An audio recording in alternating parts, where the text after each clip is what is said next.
اللہ رب العزت نے اس نظام دنیا کو ایک دوسرے کے حقوق کے ساتھ وابستہ فرمایا ہے،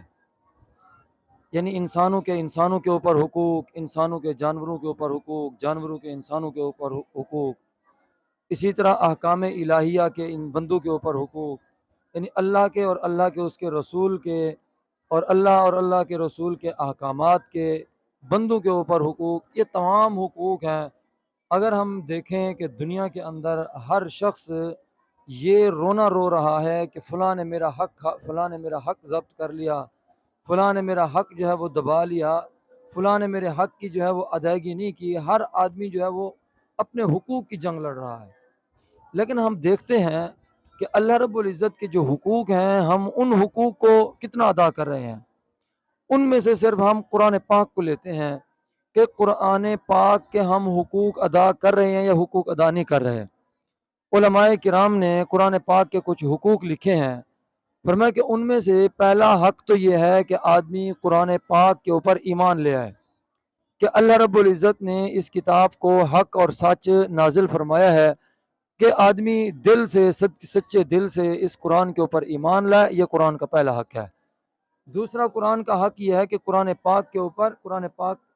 کی تلاوت کرے، یعنی قرآن پاک کی تلاوت کرنا یہ انسان کے اوپر قرآن پاک کا حق ہے کہ آدمی، امام اعظم امام ابو حنیفہ رحمۃ اللہ علیہ نے فرمایا کہ قرآن پاک کا سال میں 2 مرتبہ ختم کرنا، یعنی قرآن پاک کی تلاوت مکمل کرنا 2 مرتبہ، یہ قرآن پاک کا حق ہے۔ تو قرآن پاک کی تلاوت کرنا، قرآن پاک کا مطالعہ کرنا، یہ قرآن پاک کا حق ہے۔ اور اسی طرح قرآن نمبر 3 کے اوپر ہے قرآن پاک کا سمجھنا، یعنی اس کا فہم حاصل کرنا، قرآن پاک کا علم حاصل کرنا، یہ بھی قرآن پاک کا حق ہے بندوں کے اوپر کہ آدمی جو ہے وہ اس قرآن پاک کے حق کو ادا کرے۔ اور یہ کہ قرآن پاک کو جب ہم نے سمجھ لیا، قرآن پاک کا علم حاصل کر لیا، تو پھر اب ہے کہ قرآن پاک کے اس علم کے اوپر، قرآن پاک کے اس فہم کے اوپر عمل کرنا، کہ آدمی جو ہے قرآن پاک کے اوپر عمل کرے، یہ بھی قرآن پاک کا حق ہے۔ اور نمبر 4 کے اوپر ہے قرآن پاک کی تعلیم دوسروں تک پہنچانا، یعنی آدمی خود تو عمل کرتا ہے، خود تو قرآن پاک کو سمجھتا ہے، تو اس کی تعلیمات دوسروں تک بھی پہنچائے۔ اور نمبر 5 کے اوپر ہے کہ قرآن پاک کی تعلیمات کا اور قرآن پاک کے جو احکامات ہیں ان کا اجتماعی طور کے اوپر عملی نفاذ کروانا، یہ بھی انسانوں کے اوپر حق ہے۔ اب قرآن پاک جو ہے یہ ذکر الہی ہے۔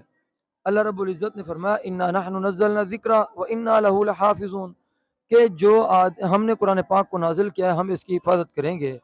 اگر ہم ان تمام حقوق کی ادائیگی کریں تو اللہ رب العزت نے فرمایا ان تنصر اللہ ینصرکم۔ اب دیکھیں، اللہ رب العزت نے نیچے اتر کر قرآن پاک کی حفاظت نہیں کرنی، بلکہ اللہ نے اپنے کچھ بندوں کو چننا ہے جو بندے قرآن پاک کی حفاظت کے لیے معمور کریں گے،